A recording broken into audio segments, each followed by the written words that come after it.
मंदिर में आज भी गैर हिंदुओं को प्रवेश नहीं है, लेकिन आप इस पर प्रश्न नहीं उठा सकते कि महाप्रभु जगन्नाथ जी ने ऐसा क्यों किया, ताकि धरोहर बची रहे। क्योंकि आप नहीं जानते हैं, आप लोगों को आजकल बहुत मित्रता और भाईचारा लगता है, पर किसी समय में ऐसा समय भी हमारे भारत में रहा है कि हमारे देवस्थानों को बचाना मुश्किल पड़ गया था। उस समय पर नियम बनाए गए थे और स्वयं ठाकुर जी की आज्ञा से नियम बनाया गया कि कोई भी गैर हिंदू मंदिर में नहीं आएगा। तब यहां के राजा थे, उन राजा से मुगलों ने कहा या तो हमें मंदिर में जाने दो, या तो तुम इस्लाम स्वीकार करो, या फिर हमारी बेटी से ब्याह करो, ये दो ही तुम्हारे पास में उपाय हैं। तब उन्होंने सोचा कि मंदिर बचेंगे इन्हीं दो कारणों से। मतलब मुगलों ने ऐसा कहा, या तो तुम हमारे धर्म को स्वीकार करो या हमारी बेटी से शादी करो, नहीं तो हमें मंदिर तोड़ने दो। तो उन्होंने कहा कि देखिए, मैं आपका धर्म तो स्वीकार कर नहीं सकता, मंदिर भी मैं तोड़ने नहीं दूंगा, प्राण चले जाए पहले ही मेले, लेकिन आपकी पुत्री से मैं ब्याह कर लूंगा। ब्याह किया, तो ब्याह के बाद में फिर उनका प्रवेश भी वर्जित हो गया मंदिर में। तब वे बड़े व्याकुल रहने लगे कि हे नाथ, मुझ पर कृपा करो, मैंने कोई अपनी इच्छा के लिए तो ब्याह किया नहीं, केवल आपके धाम की रक्षा के लिए यह ब्याह किया। ठाकुर जी बड़े दयालु, महाप्रभु जगन्नाथ जी बड़े दयालु, बोले क्या करें। तभी आपने क्या लीला करनी प्रारंभ कर दी कि मंदिर में बड़ श्रृंगार रात्रि में श्री महाप्रभु जगन्नाथ जी का होता, लेकिन जैसे ही मंगला में पुजारी जी दर्शन के लिए जब मंदिर में प्रवेश करते तो सिंह द्वार के बाहर ही चौखट पर सारी मालाएं पड़ी हुई मिलती। पुजारी लोग बोले ये मालाएं भीतर गर्भगृह से बाहर कैसे आ जाती हैं, मालाओं का ढेर पड़ा है। जैसे ही मालाओं को हटा करके देखा, तभी क्या देखते हैं कि सिंह द्वार पे वहीं दीवार में से स्वयं महाप्रभु जगन्नाथ जी पतित पावन बनकर के प्रकट हो गए। इसलिए आज भी सिंह द्वार पे पतित पावन भगवान का दर्शन होता है। वो किसके लिए है? बोले जिनको भीतर प्रवेश नहीं मिलेगा उनके लिए मैं बाहर आ जाता हूं, यहीं से मेरा दर्शन कर लो। पतित पावन भगवान और महाप्रभु जगन्नाथ जी के दर्शन में भेद नहीं, बल्कि हम लोग कभी पश्चिम द्वार से प्रवेश कर जाते हैं, कभी दक्षिण द्वार से प्रवेश कर जाते हैं, मंदिर में प्रवेश करने की प्रयास करते हैं, परंतु वह दर्शन पूर्ण नहीं माना जाता। सबसे पहले पतित पावन भगवान का दर्शन करो। उनका नाम क्या है? पतित पावन। क्या नाम है? पतित पावन का मतलब क्या होता है? पतित मतलब पाप, और पापों को जो दूर करें वो कौन है? पतित पावन। इसका मतलब क्या है? आप जब तक पतित पावन भगवान को नहीं देखोगे, आप पवित्र नहीं होगे, महाप्रभु जी के दर्शन के योग्य नहीं बनोगे। अगर आप अन्य किसी द्वार से प्रविष्ट हो जाते हैं तो इसका मतलब आप पापयुक्त, अज्ञान युक्त और विचारों से अपवित्र युक्त होकर के महाप्रभु जी के सामने चले गए हो। लेकिन पतित पावन भगवान को दर्शन करके जब आप भीतर जाते हैं तो एक प्रकार से पतित पावन भगवान आपको पवित्र कर देते हैं, स्वच्छ कर देते हैं, निर्मल कर देते हैं। उसके बाद आप दर्शन के लिए जाते हो।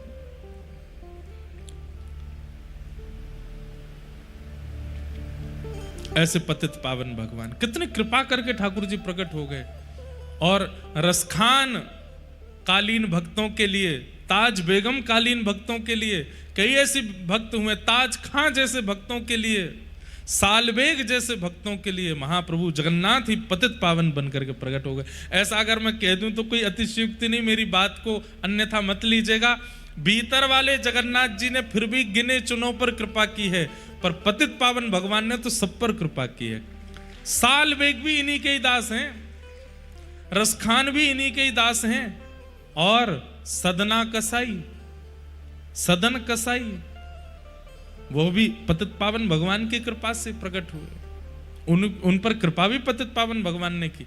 इसलिए सिंह द्वार पे पतित पावन भगवान, उनका दर्शन करो। वो हम जीवों पर उद्धार करने के लिए, और जो वैदिक हिंदू परंपरा में नहीं है उन पर अनुग्रह करने के लिए पतित पावन बनकर के प्रकट हुए हैं।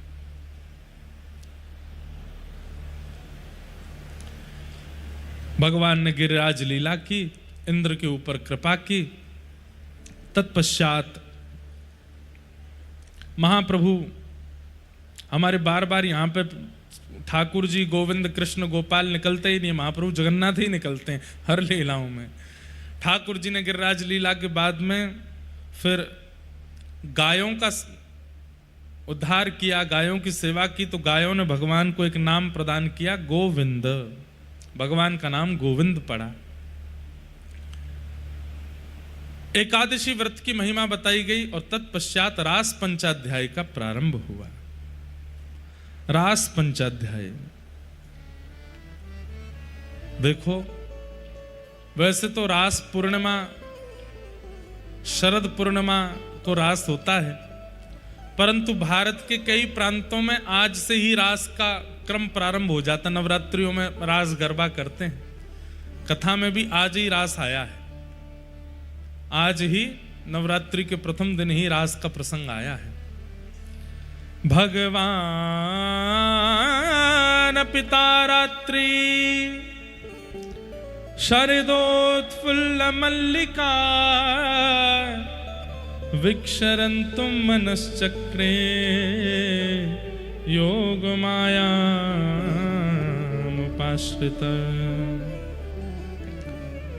बोलो रास रासेश्वर भगवान की जय। एक बहुत सुंदर चरित्र हमको याद आ गया, अभी अभी सुना देते हैं। बहुत ध्यान से सुनिएगा सब लोग, बिल्कुल एकाग्रचित्त होकर के सुनिएगा।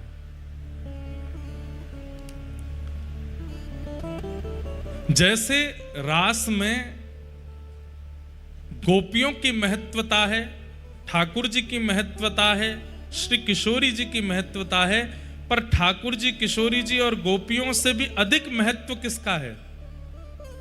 वंशी का। ठाकुर जी की वंशी। सब लोग इधर देखिए, बहुत ध्यान से सुनिएगा। ठाकुर जी की वंशी अगर नई बाजी होती तो रास कभी नहीं हो पाता। ठाकुर जी की वंशी प्राण है गोपियों की, किशोरी जी की प्राण है उस वंशी में। ठाकुर जी जब वेणुनाद करते हैं तब गोपियां और श्री किशोरी जी आदि सब व्याकुल हो जाती हैं, भावुक हो जाती हैं, दौड़ पड़ती हैं ठाकुर जी के पास। भगवान की वही वंशी श्री हितरवंश महाप्रभु के रूप में प्रकट हुई, जिन्होंने श्री राधा वल्लभ लाल जी को विराजमान किया। आतुर हित हरिवंश पुकारो, श्री राधा राधा नाम सघन कुंज यमुना तट आयो, राधा वल्लभ लाल श्री वृंदावन प्यारो वृंदावन। हितरवंश महाप्रभु ठाकुर जी की वंशी हैं।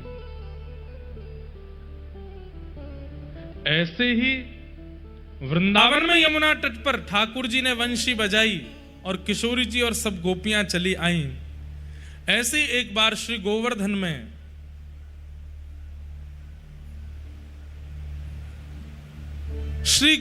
में किशोरी जी की इच्छा हुई कि श्याम सुंदर यहां आ जाते तो हम रास विहार करते।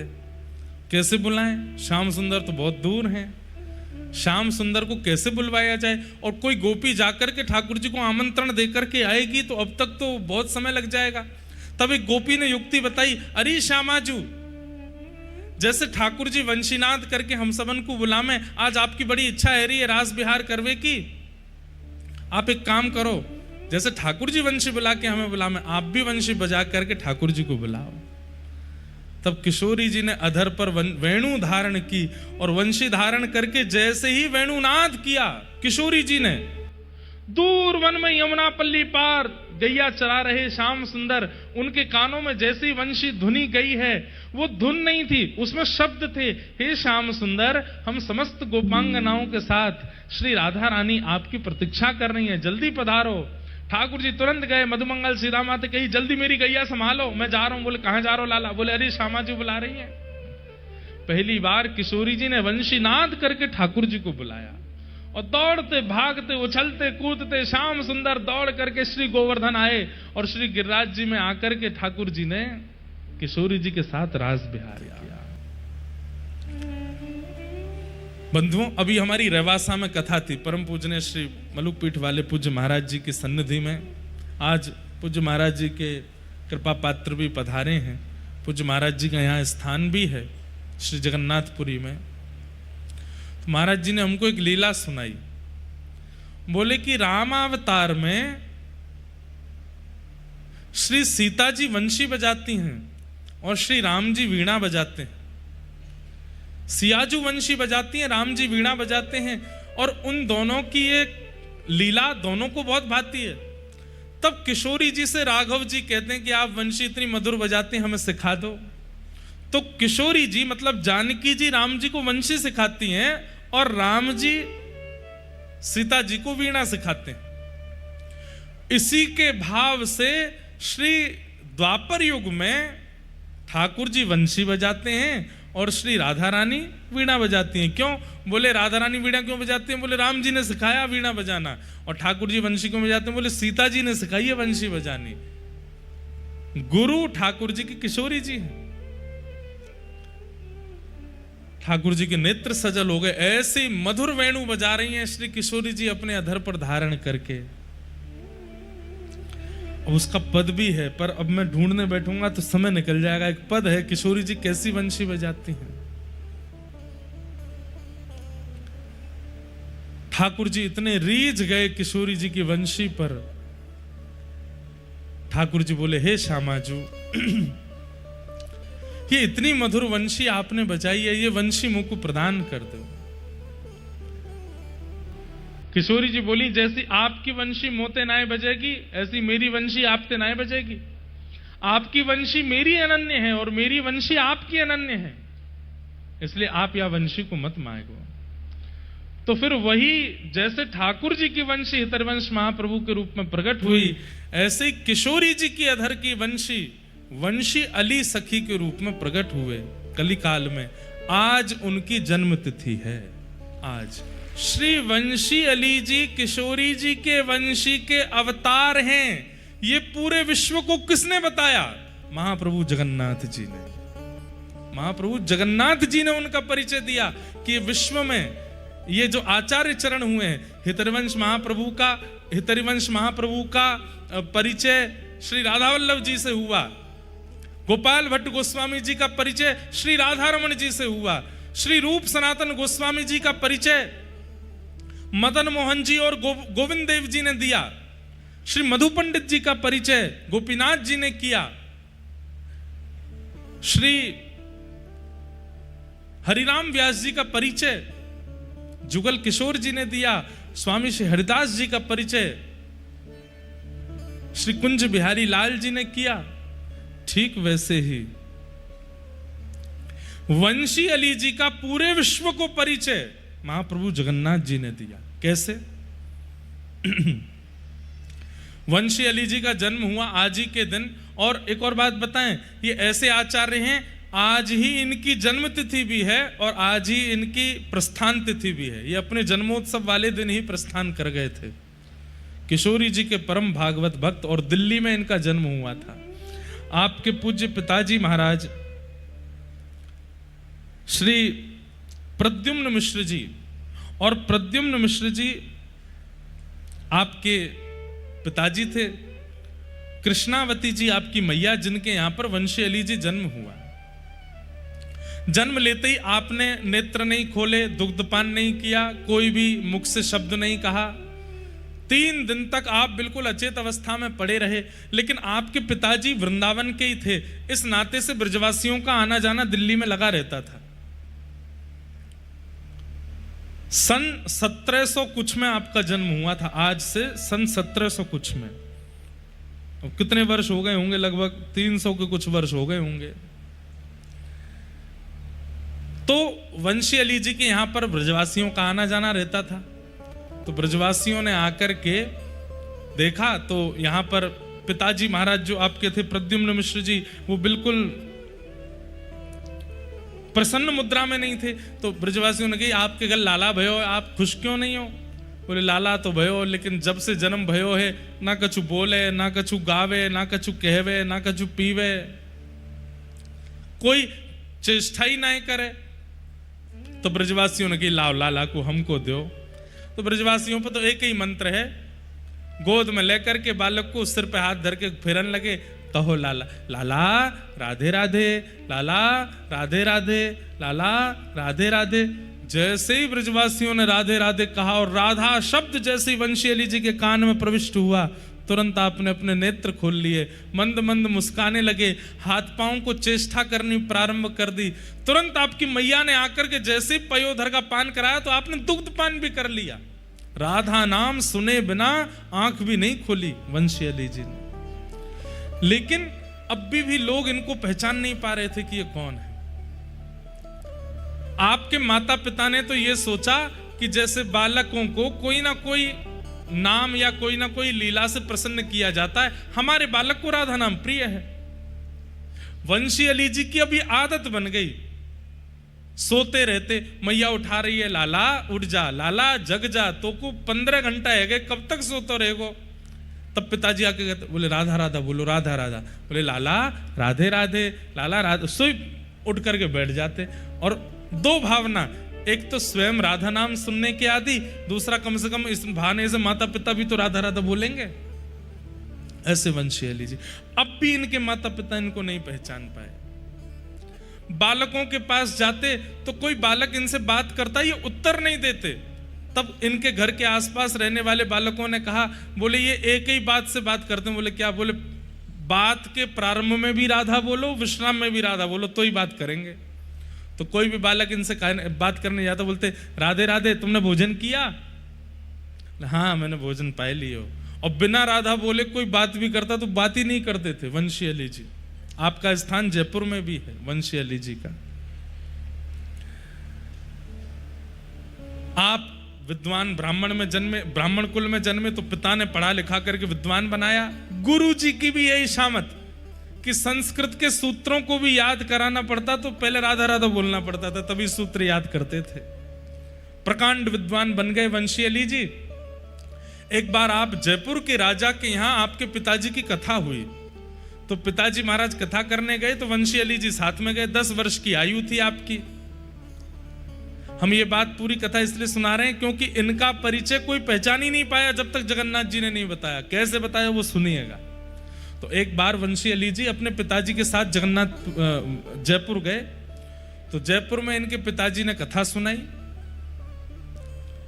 तो कथा में पिताजी ने प्रवचन करते सुनाया कि भगवान श्री कृष्ण जब सांदीपनी गुरुकुल पढ़ने के लिए गए, तब सांदीपनी गुरुजी के यहां गुरुजी के पुत्र को पांचजन्य नाम का एक राक्षस ले गया था, जिसका उद्धार करके भगवान ने उसकी अस्थियों से शंख का निर्माण किया, जो कि भगवान का एक आयुध पांचजन्य शंख बना।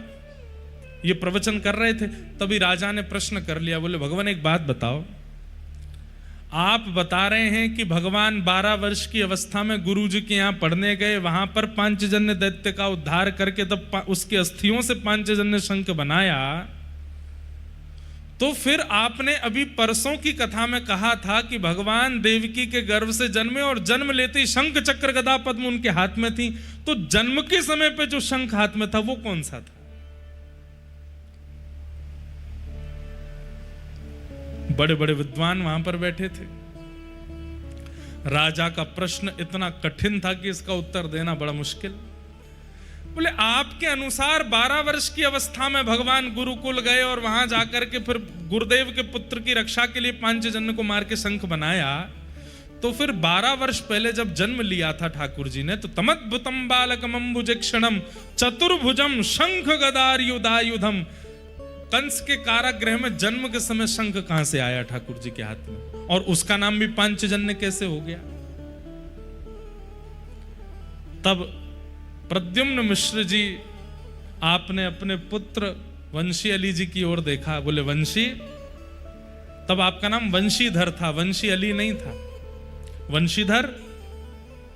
इनके प्रश्न का उत्तर दो, तुम पढ़ करके विद्वान बन के आए हो, इसके प्रश्न का उत्तर क्या होगा? तो वंशीधर जी खड़े होकर के बोले राजन हमारी बात ध्यान से सुनो। बोले क्या? भगवान के 4 अवतार हुए, कौन कौन से? बोले राम, कृष्ण, नृसिंह और वराह। और इन चारों अवतारों में भगवान ने किसका उद्धार किया? वो हिरण्यकश्यप, हिरण्याक्ष, रावण, कुंभकर्ण, दंतवक्र और शिशुपाल, ये सारे राक्षस पूर्व में कौन थे? बोले पूर्व में ये जय विजय थे। तो बोले मुझे ये बताइए कि जब ये रावण कुंभकर्ण बनकर के आए थे तब वैकुंठ में जय विजय नहीं थे? राजा बोले हमने तो सुना है कि ये नित्य पार्षद हैं, ये भले ही रावण कुंभकर्ण बन के आमे, हिरण्याक्ष हिरण्यकश्यप बन के आमे, जय विजय रूप से तो ये हमेशा ठाकुर जी के द्वार पर ही खड़े रहते हैं। बोले ठीक वैसे ही भगवान के आयुधों का अवतार नहीं होता, वे किसी रूप में नहीं आते, वो तो नित्य हैं। भगवान का शंख पांचजन्य नित्य है, वो सदा ठाकुर जी के साथ में रहता है। लेकिन एक बार पांचजन्य से एक संत का अपराध हो गया, एक ऋषि का अपराध हो गया, जिसके कारण उस ऋषि ने कहा तुम रहते भगवान के पास हो लेकिन फिर भी तुम संतों का अपमान करते हो, इसके लिए तुमको अपने पद से भ्रष्ट होकर राक्षस बनना पड़ेगा। तो पांचजन्य तो नित्य भगवान के साथ रहता है, लेकिन एक संत के अपमान के कारण संत ने उन्हें श्राप दिया और इसी कारण पांचजन्य शंख को राक्षस बन के आना पड़ा और कृष्णावतार में भगवान ने उसका उद्धार करके पुनः शंख बना करके धारण किया। पांचजन्य तो पूर्व से ही भगवान के पास है। जयपुर के राजा का समाधान हुआ और ऐसा समाधान हुआ कि महाराज राजा ने अपनी कितनी जागीर उनको प्रदान कर दी। आज भी श्री वंशी अली जी की कई जागीर, कई भूमि जयपुर में है, कब्जा हो गया कहते हैं उस पे, लेकिन वो वंशी अली जी का है, राजा ने खुद प्रदान किया। इतने विद्वान, अब भी पिताजी को लगा कि ये केवल विद्वान है, लेकिन राजा का समाधान करते ही वंशी अली जी महाराधा नाम संकीर्तन करने लगे, उन्माद उच्च स्वर में नाचने लगे, गाने लगे और दौड़ते हुए श्री गोविंद देव जी के पास गए और सामने जाकर के नृत्य करने लगे। अब पिताजी को अपने पुत्र की विद्वत्ता तो दिखती है, लेकिन राधा के प्रति इतना प्रेम, किशोरी जी के प्रति इतना प्रेम, ये उनको अनुभव नहीं होता कि ये क्यों है। तब आप अपने पिताजी के साथ तीर्थ यात्रा पर गए और तीर्थ यात्रा करते करते जब आप जगन्नाथपुरी आए, महाप्रभु जगन्नाथ जी अपनी ब्रह्म वेदी से हिलने लगे, ऐसे झूमने लगे वंशी अली जी को देख करके। तुरंत पुजारी जी भीतर गए, बोले महाप्रभु जी क्या हुआ, क्या हुआ? तभी आपने वहां के जगन्नाथपुरी के राजा को स्वप्न दिया, बोले कि मेरे एक परम पावन भक्त मेरे सामने खड़े हैं, लेकिन पुजारी जी उनको माला नहीं दे रहे हैं, पुजारी जी मेरी निज वस्तु उनको प्रदान नहीं कर रहे हैं, आप तुरंत मंदिर में आओ और पुजारी जी को आज्ञा करो, ये जो नन्हा सा बालक खड़ा है अपने पिता के साथ, इसको तुरंत जाकर के माला और मेरी कोई निज वस्तु प्रदान करें। तभी राजा आए और आकर के कहा कि यहाँ कोई ब्रज से कोई छोटे बालक आए हैं, कोई दिल्ली के जन्मे कोई, तो प्रद्युम्न मिश्र जी बोले आपको कैसे पता? बोले महाप्रभु जगन्नाथ जी ने स्वप्न दिया और स्वप्न में आकर के कहा है मेरे कंठ की निज माला आपके बालक को पहनाई जाए। पिताजी बोले हमारे बालक में ऐसी क्या योग्यता है कि महाप्रभु जी स्वयं स्वप्न देकर के कह रहे हैं? माला आदि प्रदान की तो आपके पिताजी व्याकुल हो गए, बोले ऐसा क्या है मेरे पुत्र में जिसके लिए महाप्रभु जगन्नाथ जी राजा को स्वप्न देते हैं?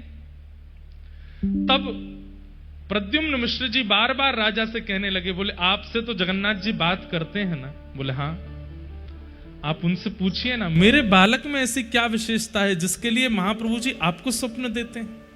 और ये मेरा बालक मैंने देखा ये मंदिर में जाके रोने लगता है, कहीं भी जाता है वहीं नाचने लगता है, राधा राधा कहने लगता है, मुझे तो केवल इसकी विद्वत्ता दिखाई देती है, पर इसका जो वृंदावन के प्रति और किशोरी जी के प्रति प्रेम है ये मैं समझ नहीं पा रहा हूं। कृपा करके महाप्रभु जी से आप पूछिए कि इसके पीछे रहस्य क्या है।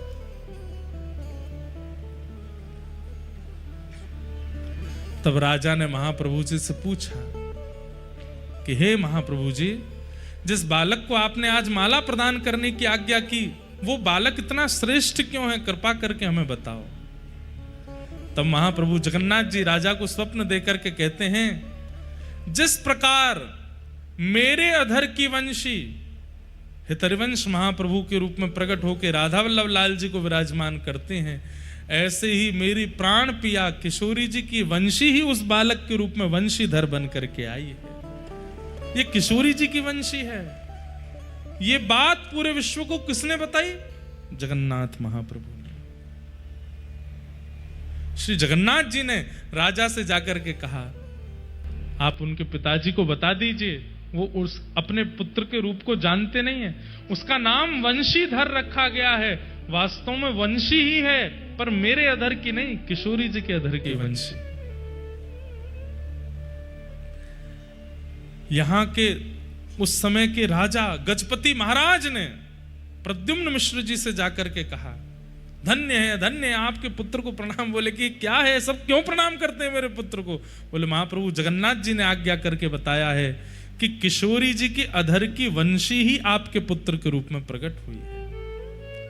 ये श्री राधा रानी की अधर की वंशी, उसका परिचय महाप्रभु जगन्नाथ जी देते हैं। तब पूरे विश्व में आज भी इतनी ख्याति इतने लोग नहीं जानते, पर जानना चाहिए। हमारी अभी कथा हुई थी दिल्ली में, तब मैं गया था सुबह सुबह, जिस दिन मेरा जन्म दिवस था 7 अगस्त को कथा थी दिल्ली में।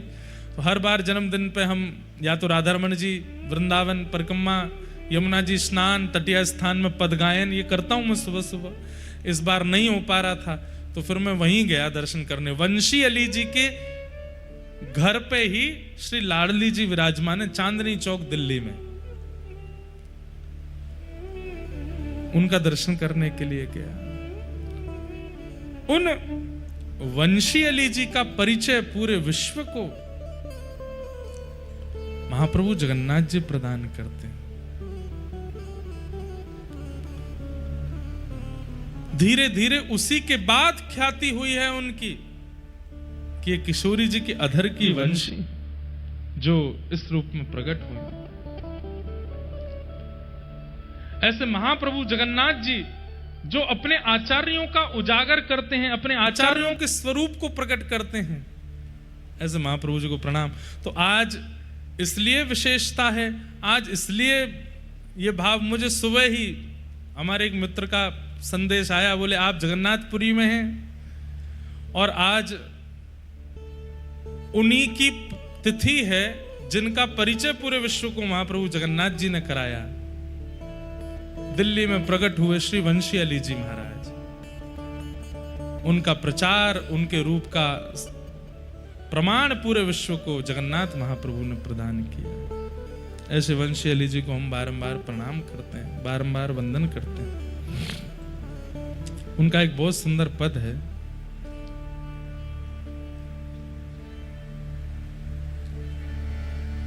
ऐसे काल बिताओ निस दिन, ऐसे काल बिताओ निस दिन, ऐसे काल बिताओ निस दिन, ऐसे काल बिताओ निस दिन। जी गा रहे हैं, ऐसे लाड़ लड़ाओ निस दिन, ऐसे काल बिताओ निस दिन। पूरा दिन कैसे निकले? बोले भोर सांझ लो, सांझ भोर लो, लाड़ लड़ाओ दो जन, ऐसे काल बिताओ निस दिन। ऐसी वंशी अली जी जिनको कोई नहीं जान पाया, उनका सबसे प्रथम उजागर कि ये किशोरी जी की अधर की वंशी हैं, वो इसी पूरी धाम में स्वयं जगन्नाथ महाप्रभु ने किया। यहाँ के गजपति राजा को बता करके, पुजारियों को बता करके, जाओ मेरी माला पहनाओ। क्यों? किशोरी जी की अधर की वंशी ही वंशी अली है। बहुत सुंदर चरित्र है इनका, पूरा चरित्र तो हमने कहा है पहले। आज उनकी जन्म तिथि है और आज ही उनकी पुण्य तिथि भी है। राधाष्टमी के दिन 3000 सोने की मोहर आज से 350 साल पहले आपने लुटा दी थी दिल्ली में, चांदनी चौक में अपने आंगन में। राधाष्टमी का उत्सव चल रहा था तो जितने वैष्णव जन आए 3000 सोने की मोहर लुटाई। माँ ने कहा कि बेटा ये सब ठीक नहीं है, तुम्हारे पिताजी भी अब चल बसे हैं, तुमको ये सब नहीं करना चाहिए। तो बोले मैया ये है किसका? हमें तो अपने वस्त्र भी लुटा देने चाहिए क्योंकि सब किशोरी जी का है, हमारा तो कुछ भी नहीं है। माँ ने खूब समझाया, बोले ऐसे नहीं करते हैं, ये सब धन धान्य बचाना पड़ता, हम गृहस्थी हैं, हम कोई सामान्य नहीं है। दूसरे वर्ष की जैसे राधाष्टमी आई तो माँ ने पिछले साल रोका ही था कि इतना लुटावन नहीं करने दूंगी। इस बार की राधाष्टमी पे 4000 सोने की मोहर लुटाई, पहले से भी ज्यादा। माँ ने आकर के जब हाथ पकड़ लिया, बोले ये कोई बात है, इतना धन लुटा रहे हो?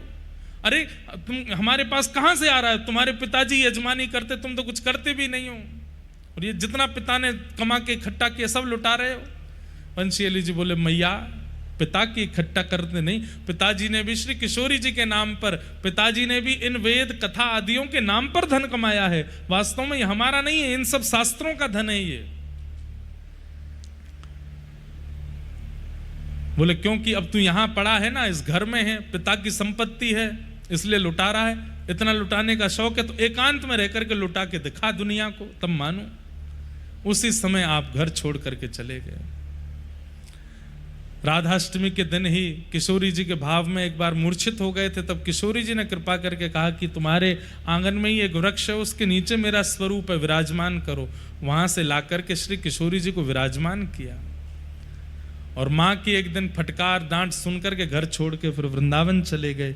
वृंदावन में ललिता जी ने आपको नाम दीक्षा प्रदान की और कहा कि अब बरसाने में रहो। तो बरसाने में जाकर के रहे, ऊपर महल में नहीं गए, नीचे ही रहते थे। जहां से बरसाने की सीढ़ी प्रारंभ होती है वहीं पास में बरसाने के सब ब्रजवासी जन अपना कूड़ा कचड़ा इकट्ठा करके जहां डालते थे वहां बैठ करके आप भजन करते थे। ब्रजवासी आए के बोलते बाबा कहीं इतकू है जा, कहीं उतकू है जा, कहाँ कूड़े के ढेर में बैठो रे पूरे दिना।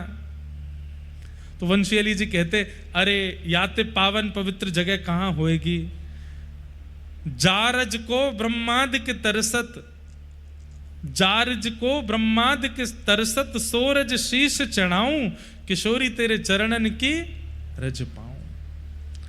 जिन किशोरी जी की चरण रज पाने के लिए ब्रह्मादिक भी तरसते हैं, मेरे ऊपर कितना बड़ा सौभाग्य कि सब ब्रजवासी अपने घर में झाड़ू पोंछा करके जितनी सामग्री, जितनी रज इकट्ठी होती है, जिस रज में पूरे दिन चलते फिरते हैं ब्रजवासी जन, स्वयं इकट्ठी करके लाते हैं। मुझे जाना भी नहीं पड़ता, सब आकर के मेरे ऊपर ही डाल जाते हैं। बड़ी कृपा है किशोरी जी की। ये धूल नहीं है, ये कूड़ा कचड़ा नहीं है, ये तो आप सब ब्रजवासियों की कृपा है। इसमें पड़े रहते से ही तो किशोरी जी मुझ पर कृपा करेंगे। 12 वर्ष तक बरसाने रहे लेकिन ऊपर नहीं गए दर्शन करने, नीचे ही रहते और कूड़ा के ढेर में ही बैठे रहते। ब्रजवासियों ने कूड़ा डालना बंद कर दिया, बोले बाबा भजन करें यहाँ पे, यहाँ ना डालेंगे, हम तो कहीं और डालेंगे।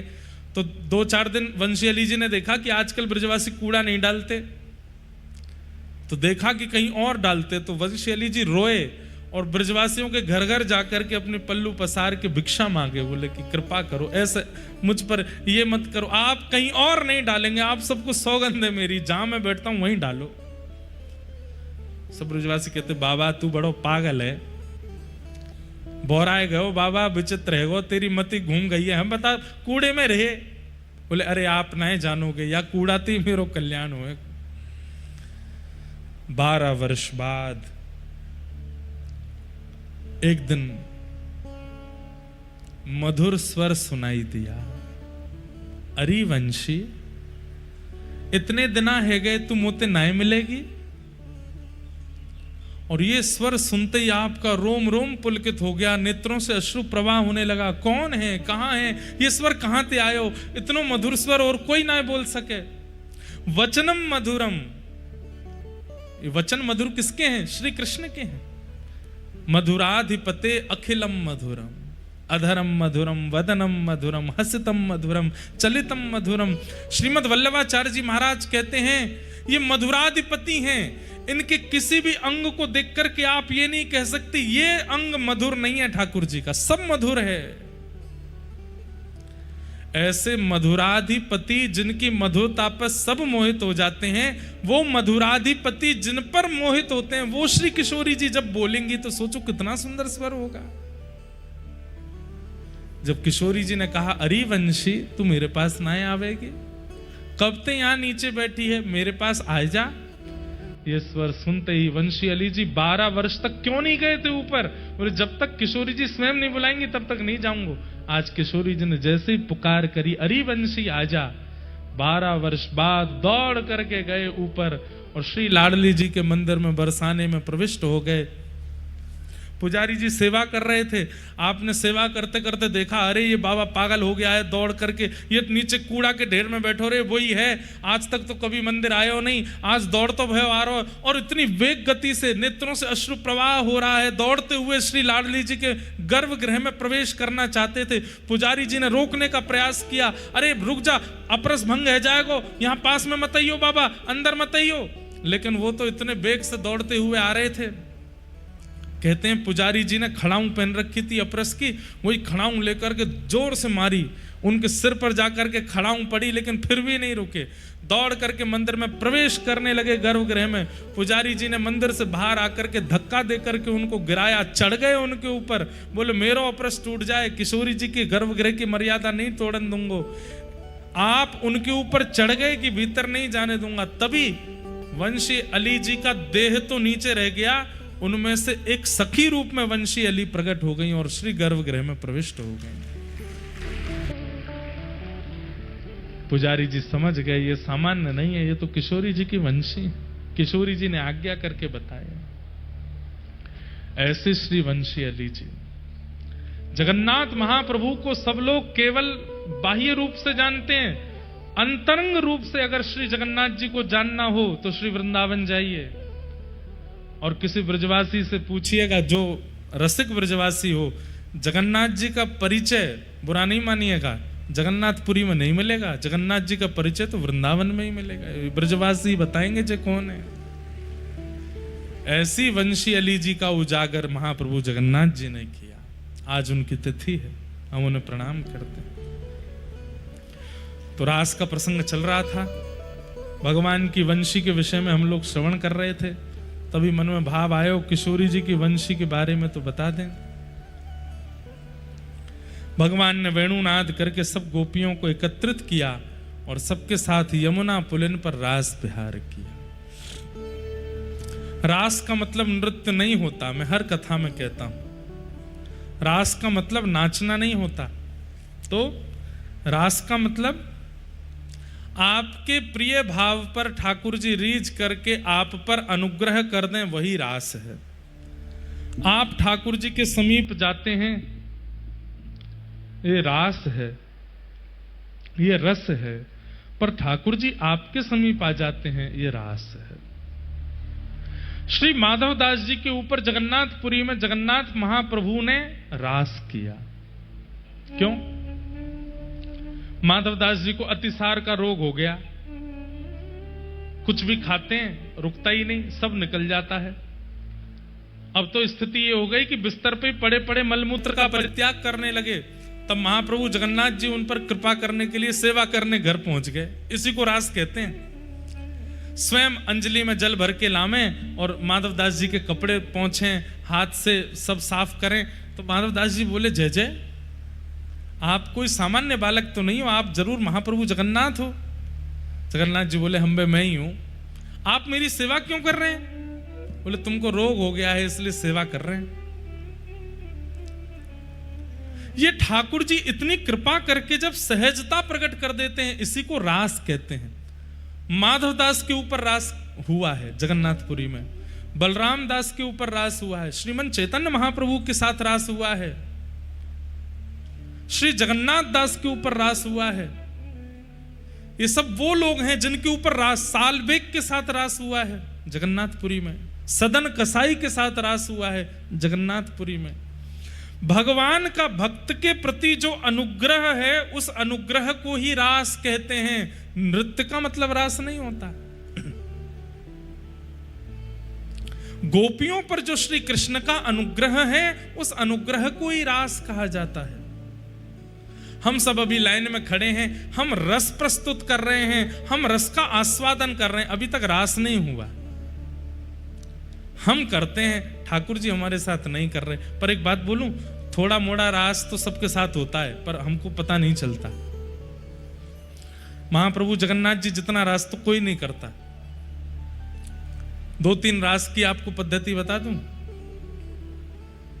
आप लोग मंदिर जाइएगा और श्री लक्ष्मी मैया के सामने बैठ जाना और लक्ष्मी मैया के सामने बैठ करके कहना, हे मैया, और वास्तविकता में हमारी बात सुन करके करोगे तो ये बात घटेगी नहीं, वास्तविकता में भूखे पेट जाना और लक्ष्मी मैया के सामने जाकर कहना, हे मैया देखो ना, महाप्रभु जगन्नाथ जी हमें कुछ पवा ही नहीं रहे, बहुत जोर की भूख लगी है, जेब में पैसा धरे नहीं है, पैसा है नहीं हमारे पास, हम कहाँ से महाप्रसाद खरीदें, आप कोई कृपा करो ना, जगन्नाथ जी से कहो थोड़ा महाप्रसाद दें। प्रतीक्षा करना, मंदिर बंद होने तक बैठना, अगर योजना बन सके तो कहीं ना कहीं कोई ना कोई एक तिनका ही सही महाप्रसाद का आपको दे के चला जाएगा। ये कृपा आप पर होगी, इसी को राज कहते हैं, ये होगा मंदिर में। कल हम गए लक्ष्मी मैया का दर्शन करने, तो हमने जाकर के वहाँ लक्ष्मी मैया के पुजारी जी ने भीतर बुला लिया, प्रणाम किया, तो इतना सुंदर श्रृंगार होता है लक्ष्मी जी का। तो हमने निवेदन करके कहा, मैंने कहा, हे लक्ष्मी मैया, महाप्रभु जी से ज्यादा नाराज मत हुआ करो आप। हम लोग सुनते हैं कभी आप नाराज होकर दरवाजो बंद कर ले हो, कभी कोई बात है जाए, कभी कोई क्रिया करती हो, कभी, इतना गुस्सा मत किया करो, छोटे लाला ही तो हैं वो। तो पुजारी जी बोले, आप पहले आए हो जो इनसे आकर के उनकी प्रशंसा कर रहे हो, तो नहीं, यहाँ तो सब आके शिकायत ही करते हैं। बोले जगन्नाथ जी ऐसा कर रहे हैं, जगन्नाथ जी यूं कर रहे हैं, हमारी सुन नहीं रहे हैं, हमारे साथ ये बिगाड़ रहे हैं, हे लक्ष्मी मैया आप कृपा करो। मैंने कि हम गांव बारे हैं ना, गांव को व्यक्ति क्यों चाहेगा कि मेरो गांव को पिटे, गांव को व्यक्ति तो यही चाहे मेरो गांव को बचो रे, सही सलामत रे, वहाँ पे कोई हो नहीं, इसलिए लक्ष्मी मैया से प्रार्थना। रास होता है, आज भी महाप्रभु जगन्नाथ जी रास करते हैं। कल हमें मंदिर एडमिनिस्ट्रेशन के ही लोग बता रहे थे, एक कोई छोटी सी बालिका वो रोज पत्र भेजती जगन्नाथ जी को, और जगन्नाथ जी को कुछ और शब्द कह करके संबोधित करती, वो भैया मानती, उसके कोई भाई नहीं थे, तो वो कहती, हे जगन्नाथ जी आप मेरे भाई हो। तो बोले रोज पत्र भेजती महाप्रभु जी को कि रक्षाबंधन पर मैं आऊंगी, मेरी अवस्था अभी केवल 5 साल की है और मैं आपसे कभी मिली नहीं हूं, मैंने केवल माता जी से आपके बारे में सुना है, और मैं आऊंगी जगन्नाथपुरी, रक्षाबंधन वाले दिन आऊंगी, राखी लेकर के आऊंगी, हे जगा तुम मेरे हाथ से राखी पहनोगे ना। ऐसे बोले महाराज जी, वो रोज पत्र भेजती थी और हर पत्र में दिन लिखती थी, अब रक्षाबंधन में इतने दिन और रह गए, इतने दिन और रह गए, इतने दिन और रह गए। तो बोले मैंने वो पत्र पढ़े और पत्र पढ़ करके उनको पत्र वापस भेजा उसके निवास पे कि मैं मंदिर का ही एक अधिकारी पत्र लिख रहा हूं, मैंने तुम्हारे सारे पत्र पढ़े और सब जगन्नाथ जी को अर्पित किए, रक्षाबंधन वाले दिन तुम आ जाना और मेरा दफ्तर यहाँ है, मेरे दफ्तर पे आके अपना नाम बता देना, फिर मैं तुम्हारा हाथ पकड़ के लेके जाऊंगा और महाप्रभु जगन्नाथ जी को राखी पहनवाऊंगा। बोले महाराज जी मैंने उसको पत्र लिख दिया। रक्षाबंधन वाले दिन मेरे को भी प्रतीक्षा थी कि वो एक छोटी लाली, उसके इतने पत्र आ चुके हैं, वो आएगी, उसको लेके मंदिर जाना है। तो बोले एक हमारा समय रहता है, हमको व्यवस्था देखने के लिए मंदिर में जाना पड़ता है। तो वो समय आ गया था, तो मैं अपने अधिकारियों को बोल गया कि एक इस नाम की कन्या आवेगी और वो मेरा पत्र लेकर के आएगी, उसको बैठाना, मैं उसको लेके जाऊंगा फिर मंदिर। बोले हम सब व्यवस्था देखने के लिए गए, व्यवस्था देख करके आए, तो मैंने पूछा अधिकारियों से कि कोई लाली आई थी क्या छोटी? बोले हाँ, एक 4 साल की 5 साल की बालिका आई थी और आके थोड़ी देर बैठी रही, फिर पता नहीं कहाँ चली गई। तो बोले मैं फिर ढूंढने निकला, पता नहीं कहाँ चली गई, बेचारी इतने साल से पत्र लिख रही है, इतने दिन से पत्र लिख, उससे राखी तो बंधवा दें। तो मैं जैसे ही दफ्तर से बाहर निकला वो आ रही थी, तो मैंने उससे कहा तुम वही लाली हो जो पत्र लिखती थी? उसका नाम पूछा तो बोले हाँ मैं वही हूँ। तुम क्यों नहीं रुकी, चलो मैं तुम्हें मंदिर ले चलूं, राखी पहनवा दूं। बोले मैं तो राखी पहनाया ही जगन्नाथ जी को। तुम कैसे पहना के आ गए? बोले आप यहाँ थे नहीं, मैं आई तो मुझे किसी ने कहा कि आप तो अभी गए, थोड़ी देर बैठो। पर पता नहीं कहाँ से एक भैया आए बाहर से और मेरा हाथ पकड़ के, गोरे चिट्टे भैया, बिल्कुल इतने गोरे। तो वो एडमिनिस्ट्रेशन वाले बोले मुझे लगा कि भाई हमारे उड़ीसा में सांवले होते हैं थोड़े, गोरा कौन आया? बोले गोरे चिट्टे आए और हाथ पकड़ के ले गए और बोले लो यहाँ पे राखी बांध दो और जगन्नाथ जी को राखी पहना दो। और बोले अंदर पहनवा करके आए।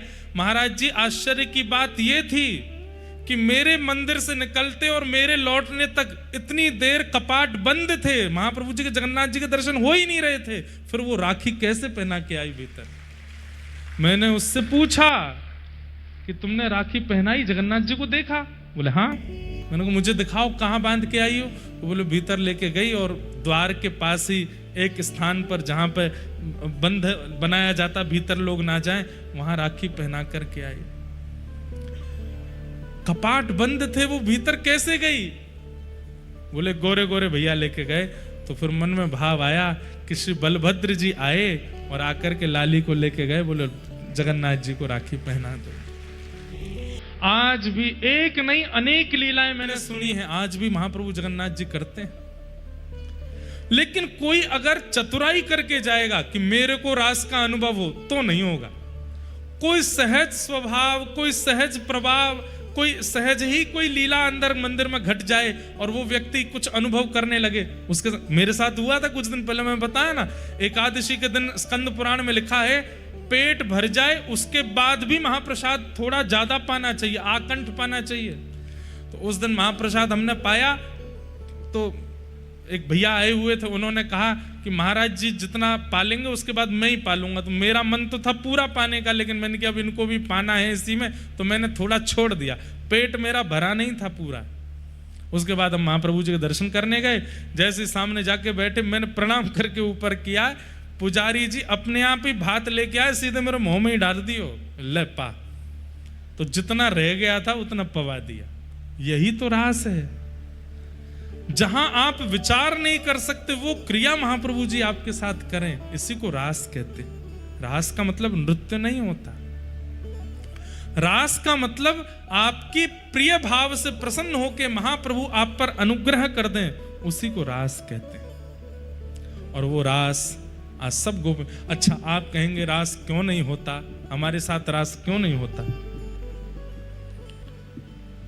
ठाकुर जी को रास करने में डर लगता है। क्यों? कहीं मैंने रास किया और इसको अभिमान हो गया तो, कहीं मेरी कृपा मेरे अनुग्रह पर इसको अभिमान हो गया तो कि मैं इतना श्रेष्ठ हूं, देखो महाप्रभु जी मुझ पर कितनी कृपा कर रहे हैं, तो उस अभिमान से इसका भाव नष्ट होगा। इसलिए ठाकुर जी रास नहीं करते। भगवान ने गोपियों के साथ रास किया, गोपियों को अभिमान हुआ, भगवान वहां से अंतर्ध्यान हो गए। किशोरी जी के चरणों में जाकर के सब गोपियों ने प्रार्थना की और किशोरी जी ने अनुग्रह करके गोपियों से कहा कि श्री कृष्ण को ढूंढना है, पाना है तो गाओ, गाओगे तभी वो मिलेंगे। तब गोपियों ने गोपी गीत गाया, जयति तेधिकं जन्मना ब्रजः श्रयतन्द्रा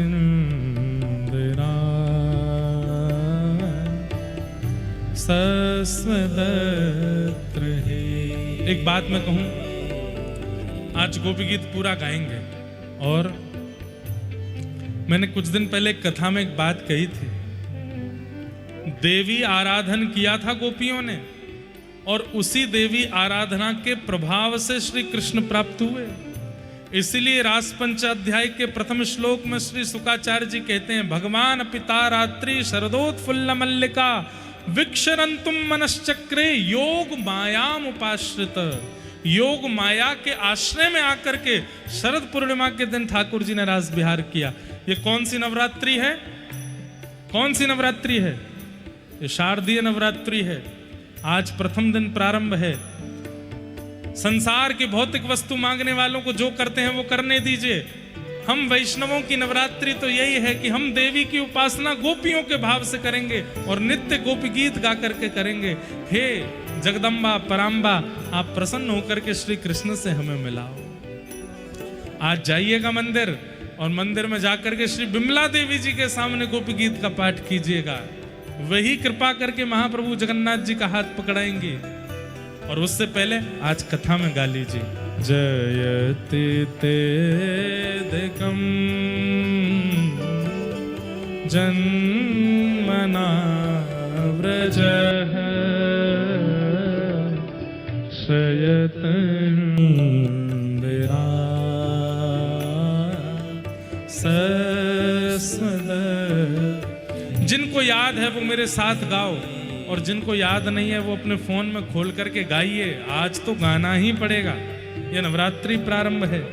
आज ही प्रार्थना करो देवी से कि वे कृपा करके ठाकुर जी का अनुग्रह कराएं। दयित दृश्यता दीक्षुतावक स्त्वैधृता सब त्वां विचम्बते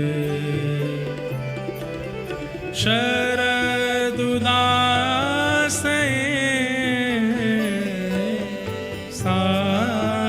साधुजात सरसिजो नर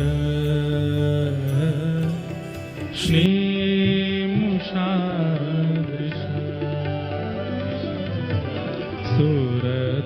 सुरतनाथ ते अशुल्कदासिका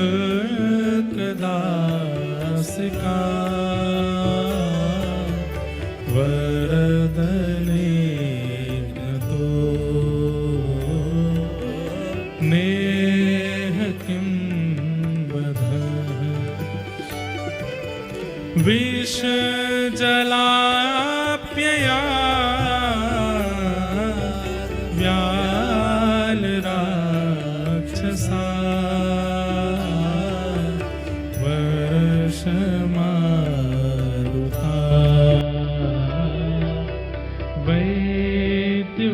वैद्युतानला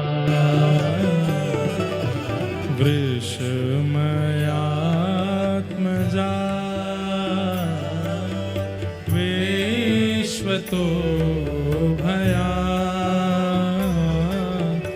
वृषभते वयं रक्षितामः। न खलु गोपिका नन्दनो भवान्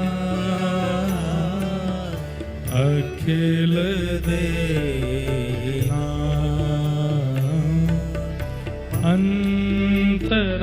अंतरात्मदृ विघ्न सार्थितो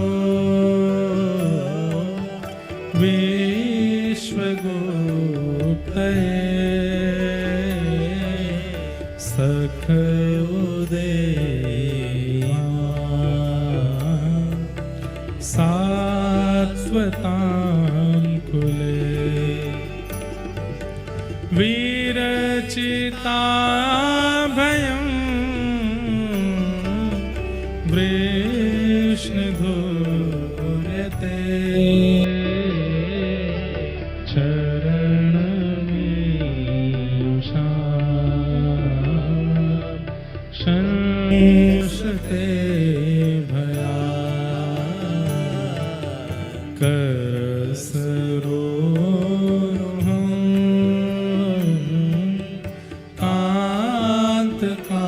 कान्तकामदं शिरस देना श्रीकर ब्रज जनार्ति हैं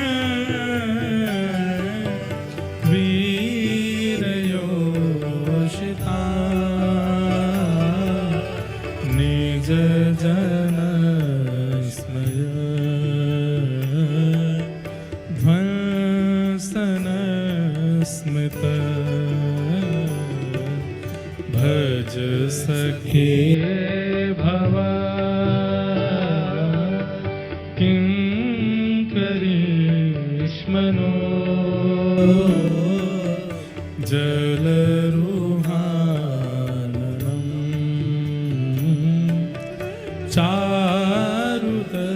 चारुदर्शनं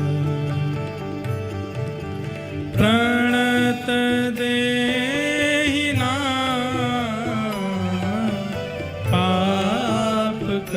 पापकर्षणं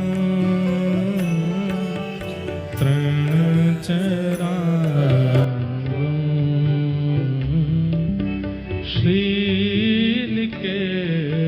श्रीनिकेतनं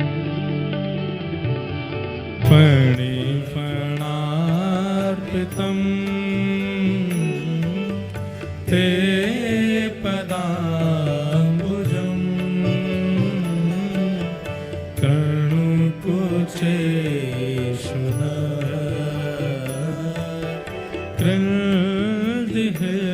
कृन्दिहेच्छयम् मधुरया गिरा वल्गुवाक्यया बोधमनोज्ञया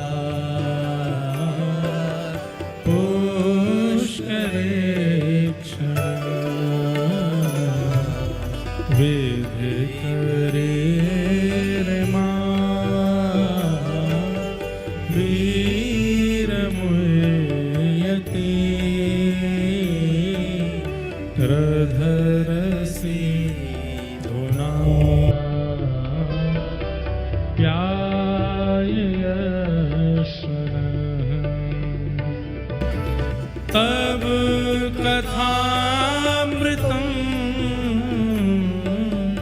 तप्त जीवनम्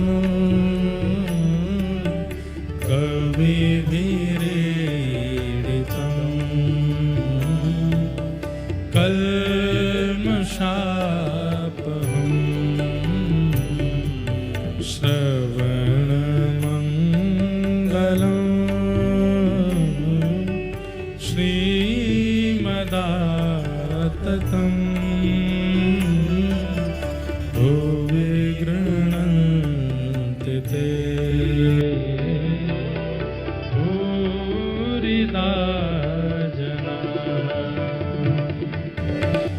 प्रहसितं प्रिय प्रेमवीक्षणं विहरणं च ते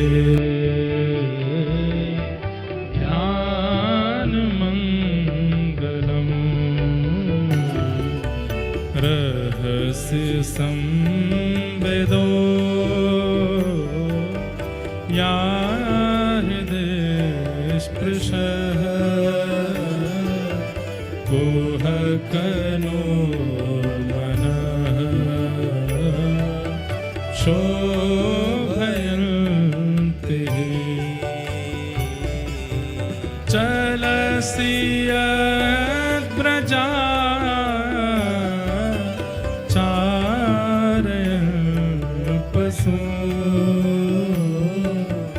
नलिन सुंदरम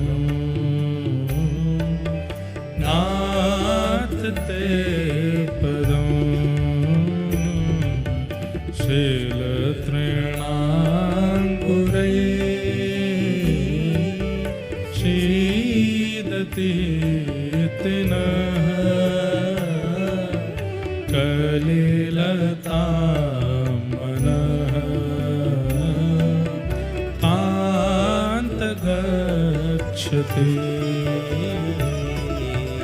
दिन परीक्षये नीलकुन्तले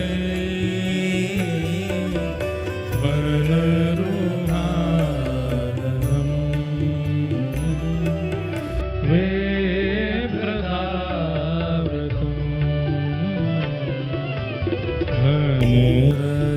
रजस्वलं दर्शयामः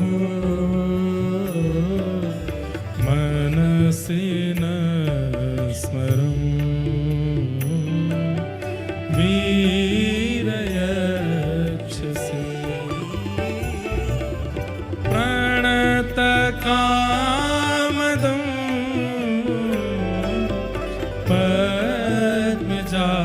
पद्मजार्चितम्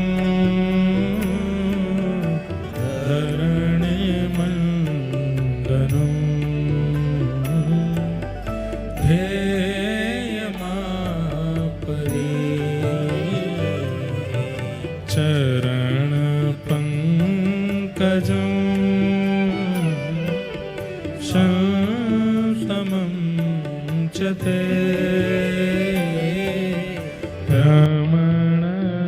रमणनस्तने स्वप्यादिहं सुरतवधनं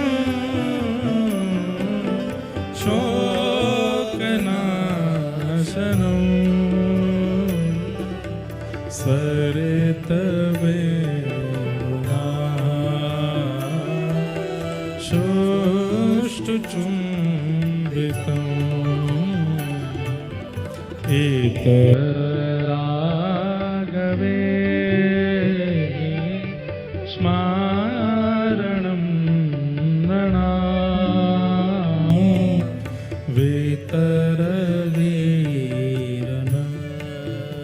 वेतरवीरनस्ते धरामृतम् अटति यद्भवा नन्दिकाननो त्रुटियो गायते त्वां पश्यति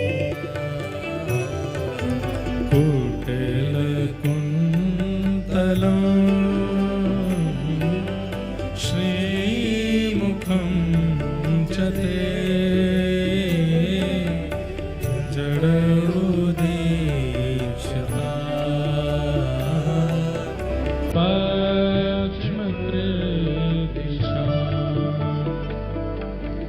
पतिसुता